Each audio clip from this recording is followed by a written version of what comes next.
Hola, ¿cómo están? Hoy vamos a hablar del modelo TCP/IP, un modelo real donde se aplica toda la teoría del modelo OSI. Vamos a ver la relación entre las capas del modelo TCP/IP con las capas del modelo OSI y cómo se ha usado este en las redes y en Internet. El protocolo de Internet y el protocolo de transmisión TCP fueron desarrollados en 1973 por Vinton Cerf. Estos protocolos se encargan de que la comunicación entre todos los equipos de Internet sea posible. TCP/IP es compatible con cualquier sistema operativo y con cualquier tipo de hardware. En verdad no son los únicos protocolos, sino que son un conjunto de protocolos que cubren los distintos niveles del modelo OSI.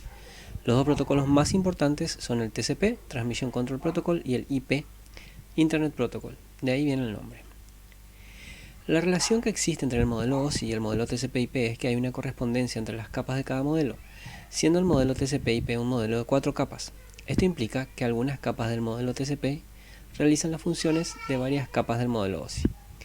La capa más inferior del modelo TCP/IP la forma la capa de acceso al medio, que realiza las funciones de las capas física y de enlace del modelo OSI. Luego viene la capa de Internet, que se corresponde con la capa de red del modelo OSI. Por encima la capa de transporte, que se corresponde con la capa del mismo nombre. Y por último la capa de aplicación, que realiza las funciones de la capa de sesión, presentación y aplicación del modelo OSI. Como dijimos anteriormente, en el modelo TCP/IP en verdad se usa una familia o una pila de protocolos, siendo TCP e IP los más importantes, pero no los únicos. A nivel de la capa de acceso al medio se usa ARP y podría usarse Ethernet o Wi-Fi. En la capa de Internet existen otros protocolos además del IP, como el ICMP, que es usado por la aplicación PIN. En la capa de transporte podría usarse UDP, no solo TCP. Por último, a nivel de aplicación, el protocolo está ligado a la aplicación en sí, HTTP, FTP, SMTP, etc. La capa de aplicación del modelo OSI se corresponde con las capas de sesión, presentación y aplicación del modelo OSI. En esta capa trabajan los protocolos destinados a brindar servicios a los usuarios como FTP, SNMP, SMTP, DNS o HTTP. Por debajo, la capa de transporte se corresponde con la capa del mismo nombre del modelo OSI y funciona de la misma manera, con un protocolo orientado a la conexión como TCP y protocolos no orientados a la conexión como UDP. Por debajo, la capa de Internet, que se corresponde con la capa de red del modelo OSI, usa protocolos encargados de enviar paquetes desde un origen a un destino, pudiendo usarse tales como IP, ICMP y GMP. De IP ya hemos hablado en clases anteriores, así que vamos a hablar un poco de ICMP e IGMP. ICMP o Internet Control Messaging Protocol es parte de IP y es empleado por este para notificar mensajes de error o situaciones que requieren cierta atención. Los mensajes de error de ICMP se generan cuando el destinatario o un router no puede procesar un paquete IP e incluyen la cabecera del paquete IP que ha generado el error y los primeros 8 bytes del contenido del mismo, lo que es suficiente para la siguiente capa, TCP, conocer qué fue lo que originó el error en el paquete. Recordemos que IP no garantiza la recepción de los paquetes. IGMP, Internet Group Management Protocol, se utiliza para informar a los routers de la pertenencia de un equipo a un grupo multicast. Es análogo a ICMP, pero para conexiones multicast en vez de únicas. Finalmente, en la capa de acceso a la red se realizan las funciones de la capa de enlace y la capa física. Se usa ARP, Ethernet, Wi-Fi, entre otros protocolos de enlace. ¿Cómo funciona todo junto? Cuando pedimos una página de internet, por ejemplo, cisco.com, lo primero que hace el navegador es realizar una consulta DNS para averiguar el número IP del servidor cisco.com, capa de aplicación. El DNS luego responde con el número IP de Cisco y el navegador entonces realiza una conexión TCP al puerto 80, capa de transporte, del IP resuelto por el DNS, capa de Internet. La conexión entre el equipo con el navegador y el router se realiza mediante la capa de acceso al medio, que está en la misma LAN. Entrando ya en lo que es Internet, de verdad casi nadie tiene una conexión directa a Internet.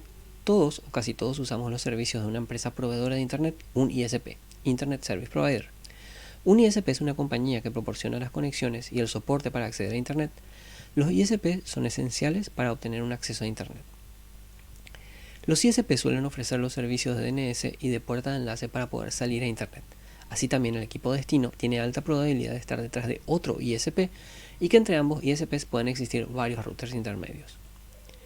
Estos routers usan no solo el protocolo IP para rutear, sino que además usan otros protocolos para mantener sus tablas de ruteo actualizadas.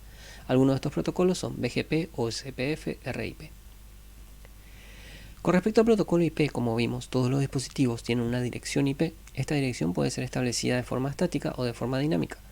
Con una asignación estática, el administrador de la red debe configurar manualmente la dirección IP de cada host.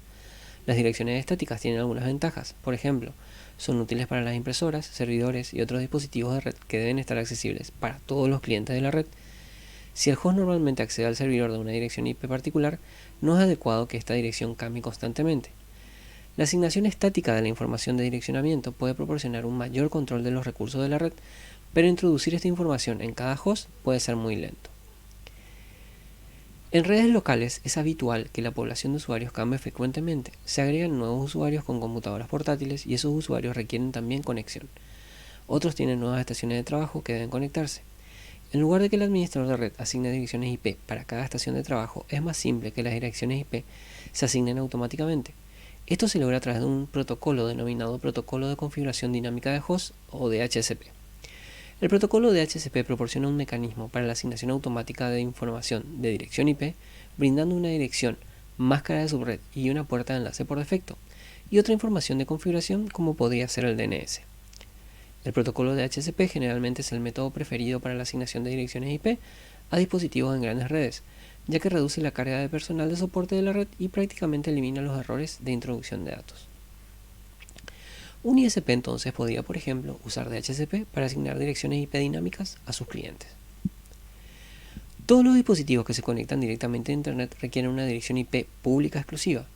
Debido a la cantidad finita de direcciones de 32 bits disponibles, se están acabando las direcciones IP disponibles. Una solución para este problema fue el diseño de IPv 6. Otra solución fue reservar algunas direcciones y llamarlas privadas, para utilizarlas exclusivamente dentro de una organización. Esto permite que los hosts dentro de la organización se comuniquen entre sí sin necesidad de contar con una dirección IP pública única. Las direcciones privadas pueden ser utilizadas internamente por los dispositivos de una red siempre y cuando los hosts no se conecten directamente a Internet. Por lo tanto, múltiples organizaciones pueden utilizar el mismo conjunto de direcciones privadas. Las direcciones privadas no se envían a Internet y son bloqueadas rápidamente por un router de ISP. La utilización de direcciones privadas puede servir como medida de seguridad, ya que dichas redes solo son visibles en la red local, y un atacante externo no puede ver direcciones IP privadas. Como vimos, un router puede actuar como servidor de DHCP para todos los hosts locales conectados a él. El router recibe una dirección pública desde el ISP, lo que le permite enviar y recibir paquetes en Internet. Este a su vez proporciona direcciones privadas a los clientes de la red local.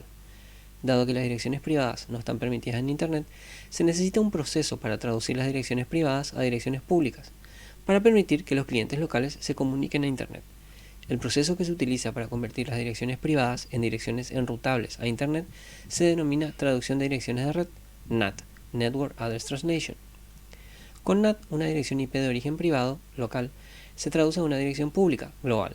En el caso de los paquetes entrantes, el proceso es inverso. Por medio de NAT, el router puede traducir muchas direcciones IP internas a la misma dirección pública.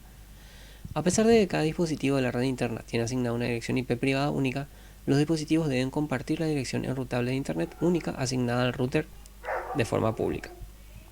DNS, Web, Email, FTP son solo algunos de los muchos servicios que proporciona Internet. Estos servicios pueden ser prestados por un solo servidor o muchos servidores. En cualquiera de estos casos es necesario que el equipo servidor conozca el servicio que solicita el cliente. Las solicitudes del cliente se pueden identificar porque se realizan a un puerto de destino específico. Los clientes se preconfiguran para usar un puerto de destino que ya está registrado en Internet para cada servicio. Los puertos se dividen en tres categorías y abarcan desde el número 1 hasta el 65.535. Una organización conocida como la Corporación de Internet para la Asignación de Nombres y Números, ICANN, es la que asigna los puertos. Las tres clases de puertos son puertos bien conocidos. Los puertos inferiores al 1024 son puertos reservados para el sistema operativo y usados por protocolos bien conocidos, como HTTP, POP, SMTP. Si queremos usar uno de estos puertos, tendremos que arrancar el servicio que los use teniendo permisos de administrador. Los puertos registrados son los comprendidos entre el 1024 y el 49151. Son denominados registrados y pueden ser usados por cualquier aplicación. Los puertos dinámicos o privados son los comprendidos entre los números 49.152 y 65.535. Son denominados dinámicos o privados. Normalmente se asignan en forma dinámica a las aplicaciones de clientes al iniciarse una conexión. Son usados en su mayoría por conexiones peer-to-peer. Bueno, eso es todo por hoy. Hemos visto el modelo TCP/IP, cómo se relaciona con el modelo OSI y cómo es usado sobre Internet. Nos vemos la próxima.